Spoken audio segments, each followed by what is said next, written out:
Shalom, shalom, shalom, shalom, shalom. Que Dieu vous bénisse, peuple de Dieu, peuple de l'Éternel, là où vous êtes. Que Dieu vous bénisse à tous. C'est votre humble serviteur, le prophète Pachibo Molo.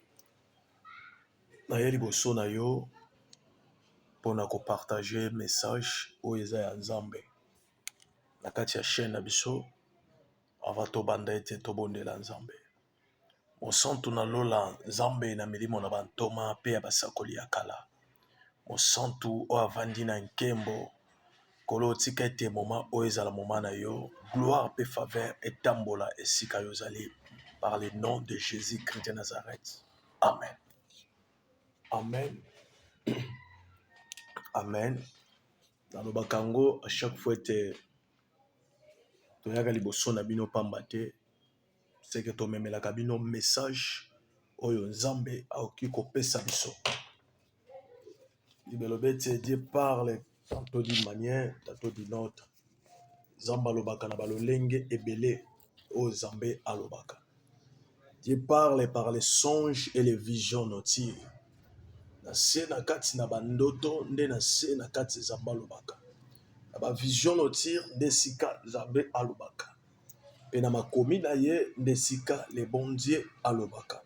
Bien-aimé dans le Seigneur, kolala kolamuka eza betidi te, tokomi déjà na fin ya année décembre, le 19 décembre. Tango un message partagé, un message moko. Vraiment, eza makasi mingi. Message moko nzamba pesi biso, eza message lokola ba message no soki te. Ba grippe ezobeta biso na Kinshasa, na bino partout sika bozali. Ete moment toza nango eza moment ya kolala pongi te na lobaka ngo mingi, eza moment ya kolokelongi na Nzambe. Tango zozwa vidéo partager kobomba yango yo moko te. Tantôt ekosunga pe moto ozotinda. Yo pe moto yo vidéo ezokoma liboso na yo, yo pe partager vidéo. Kobomba pe yango te ekosunga pe moto yo vidéo ezokomela ye. Eza ba vidéo ya ko partageaka à chaque fois. Tango tozozwa langage prophétique ya Nzambe, il faut ko partager à chaque fois la vidéo. Kobomba vidéo te, kobomba yango te, partageaka à chaque fois. Vidéo esika ezokomela yo. Et s'abonner na chaîne na biso. Oto koma na bakete, so tozo koma na ba 200 les amis malam. So toza déjà na ba 110 abonnés. Les amis la vérité et la parole et que se manifester mingi na kati na biso. Toza na deux sorties de message. Premier message les êtes na butu, na koloba butu, les êtes na ba 4 du matin. Na se na kolamuka ko sisa ko sambela pendant 0 heure ti 3 heures. Ko zo repos ya pongi. Nzambe amemi ngai vraiment na profond sommeil. Je vis batu. Batu ebele. Ya batu ebele to telemi lokola na arrêt.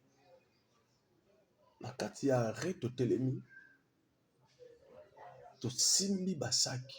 Batu simbi basaki. Batu bazo mata.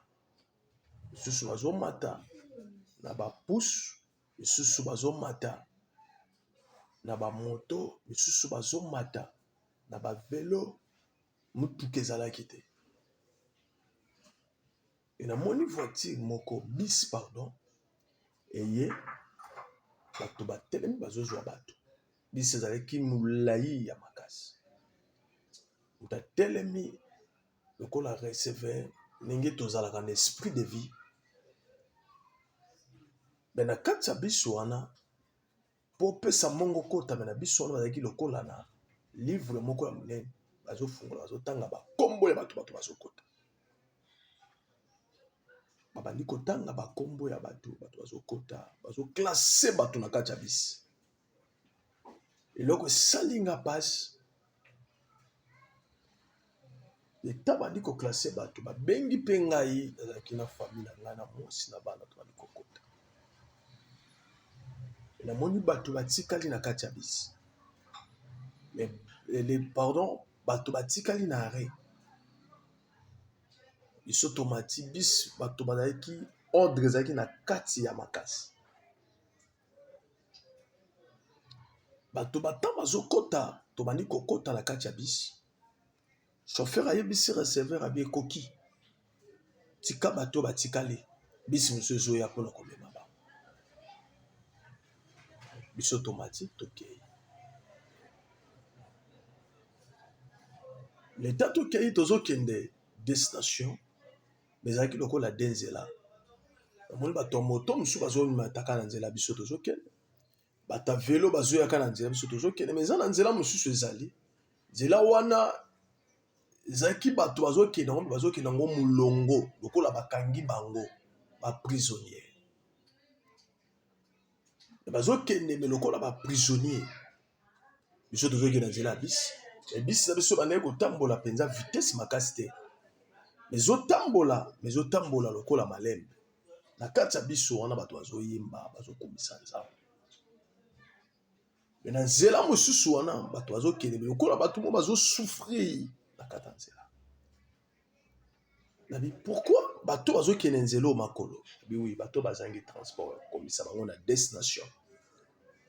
Bato bazangi lolenge ya komema bango na destination. Ndenge bazangi faut bakende ka bongo. Nabi siko bongo biso bato tozokende oui. Bino bobongi na okende nzela oyo.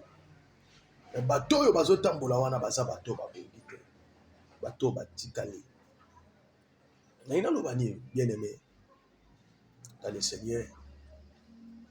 La zumo explication bouquet toko sungala pe question. Muto a cause explication na clair. Akobenga oto koyeba ndenge nini ko expliquer songe mais ça compliqué. Bato batikali na arrêt. Bato musu bazo mema bango bazokende. Misusu balingi te ngai oui, bato yo balingi te kozela transport bazokende makolo mais makolo yango bazokoma noki te bazosouffrir na nzela. Mais bato bazalaki patient ya kozela transport. Soko ozana moto te, ozana vélo te, olingi omata na transport zela biseko ya ezubino bokei. Mais zana bato mosusu bazowelisa bakende. Est-ce que bon bato na baza pressé na vie? Merci Saint-Esprit. Bato balingi souffrance te, balingi patience te. Bato baza pressé na vie. Bato balingi te ke balekisa na tamoko bakoki kozala ngo ke ti bazela mbuma ya malamu. Nde bato babetaka makolo pressé po bakoma. Oki kokende obeta makolo po koma transport ye na sima baninga miso bamati bakei. Bakoleka yo kala nzela. Nene bisa yo na bato baza na promesse na Nzambe. Explication nango, oki kozo explication na badem musu naza na posa to partager explication.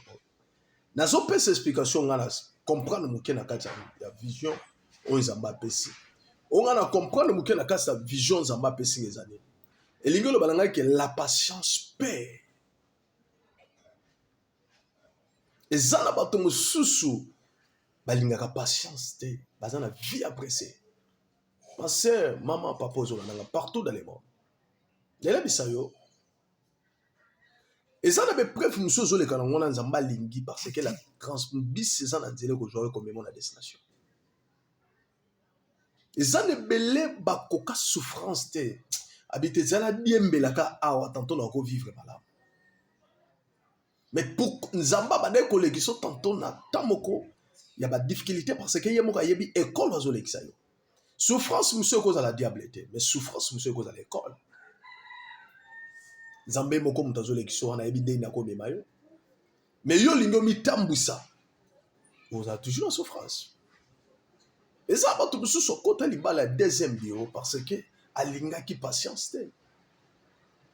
Et ça va tout sur basala ba faux choix na vie pourquoi abade ko patience te alanda ki tantôt bo mengo moko bo la richesse. Oye ko mema ye pe na beaucoup ilobi. Memi asimi mutu soki na bande ko zela Nzamba mema ngai. Ndenge azoluka mema nga tantôt la bénédiction ko ya nzela. Cause la pression na vie te mama. oya bali lelo, oya zui lelo, asisi ya mote. Oya sali lelo asisi, oya boti lelo asisi ya mote. Patientez seulement. Zela tango na nzambe. Bible bete Israël a sali 400 ans. L'Égypte va souffrir. Mais le corps bazalaki na promesse que un jour bako bimba. Même ba papa baneko kufa, baneko tike la bana o babengete. La prophétie de l'Éternel. Un jour Zambé a bimisa bino. Et n'a bisa mutu mo zo le kana tamba épreuve. Na tamba difficulté, azo kokate, alingi abandonner la patience. N'a bisa que un jour Zamba osekwisa yo. Un jour bitumbo zo le kana ngo esila. Un jour souffrance zo le kana ngo esila. Un jour mutu azo nyokolo na loba yo betelo maboko. Mutu azo seka yo pozo le kana ta. Il y a pas de difficulté loba. La sœur Marie me semble que ton âme repose en paix. Albade ko loba de biso de la balé abaka. Mutu nyonso ko le kana balé abaka. Valé abaka la souffrance nzele ponama et pesa mela bano bazaba na Jacob. Na ko pesa yo li sese moko be et vexé moko na Bible ko la Job. Li sese moko ya Job. Soko sana poso okima mbangu sans que Zamba zanayo au suka kakana si je savais. La patience paye. La patience paye. Koza la princete zelan Zamba tambwisa yo, zelan Zambe a conduit yo. Ba otu Nzamba mema bango ba eshua te. Ba o nyonso tu Nzamba tambwisa bango ba eshua te. Mais o bazala pressé na vie sazo kokate, abie non kokate na abandonné. Oh, bien-aimé, ko abandonné te. La patience paye. Na ina bisa mama moko azo comprendre na obala mkoloni ser moko. La patience. L'Éternel a yebi nzela zo lekisa yo ozwa. Ezala mutu mo luki musala moni yango te. Aluki musala ezoboya ye. Debete oh zala na re. Zala lokola bakuk abete Jésus. Kandengo tika kinga Jésus ici. Non kedete kandengo tika kinga. Eloba bien-aimé Jacob. Jacob a bundi. Aibete ke mutozo bunda nzamba bino. Na bunda na muto boete. Kombo na ona na bikombo na ngai Jacob. Abitika ngabite na otika ote choko changer ga. Ya ko abandonner prière te. Ko abandonner via ba sacrifice te. Parce que ozo zelezo zo. C'est-à-dire que 2022 eza ya ba héros. Eza année ya ba promesse. Nazo pambola yo muto yo zo bondela. Muto zo tika vie de prière te. Que 2022 eza année o Nzambe a ko changer histoire moko na vie na yo. Zamba o changer olongola kombo za nango lelo. Kombo ni balatisa yo. Tanto za na kombo moko babenga kwa chaque fois sozo le kalongo na nzela. Nene bisa mutu mo zo na ngai ke kombo na yo elongwe e comme Israël. Kombo na yo ko za la changer na 2022. Ozalaka oyo za lelo te. Kombo ne koma mariage, kombo ne koma mapasa, kombo ne koma voyage, kombo ne koma musala ya malamu, kombo ne koma histoire ya ko seka. Oyo oseka ki na souffrance moko seka ba o ba seka ki yo. Jacob abina ko bandonné te, tioko changer ngai. Zamba biba ko benga ka le su Jacob ete moko mi Israël. Sika mutu moko na 2022 ba benge kombo asika kombo ya gloire. En qualité de prophète majeur. Nazo déclare en tant que prophète majeur. Zamba pesa yo kombo asika. Maman, Zamba opesa kombo asika. Ma sœur, Zamba opesa kombo asika. Ba o ba simba Yesu. Ata leki na vale ko seka yete. Ba seka ka muto ya zala Yesu te. Tanto yo zala Yesu a tanto plutôt. Mais zala ba o ba zala Yesu yo ba yebi. Ba yebi li solo ni bazo beta na ye. Na yebi li solo na zo beta. Na beta kana Nzambe wana. Tanto yo zo lukulalaka. Benga tanto la butu na zo beta li solo ya sika na Nzambe wana. Tanto le kaka. Benga na yebi li solo na beta kana Nzambe wana. Ene bisa yo ko sekate lelo po yo zui. Ko sekate tanto za na ngona kacha ndako. mais les bêtes, les solos dans les bêtes, les solos na bêtes à canaille, les bêtes comme dans moment moko, les derniers à comment les premiers. Que Dieu vous bénisse. Les bêtes 2022, yo mutoza na suka, au mimona koza na suka, au koma liboso, ba ba bêtes à tolo, ba ozana simana yo. Ozana simananga. Yebisa muto aseka ko que si j'ai na biso mikolo tozota mwana ngo ozana simananga. Ozana simananga. Ozana simananga. Que Dieu vous bénisse. Zamba pambola yo, partagez la vidéo, s'abonner, motope vidéo zo comme la yo maman pinaka wana na place wana rouge, s'abonner, auto partager ma vidéo na biso à chaque fois. Tozana mission pardon où les prophètes pachazo salana groupe na évangélisation par rapport à la Bible. Maman tozana pour sa contribution na yo na œuvre ya Nzambe. La contribution na yo. La contribution est très importante. Ça l'action de grâce il y a 2022 au côté d'Ango. Ça l'action de grâce il y a Bible, il y a 2 Bibles, 3 Bibles, 4 Bibles, 5 Bibles. Et Zalming Malampona Bissoko soutenir l'œuvre de l'Éternel. Que Dieu vous bénisse. Numéro tantôt bino on a cause de numéro ndeni pona bengala prophète Pachi. Numéro c'est plus 243 89 227 44 47 plus 243 89 227 44 47. Numéro ya prophète. On a posé la prière que Zamba change l'histoire na yo lokola change qui solo lokola change qui histoire lokola change qui Jacob Kombo Zambe wana ya edi na bal ako changer Kombo. Partager, contribuer na Bible, benga pour la contribution de prier pour na yo. Que Dieu vous bénisse. Ciao.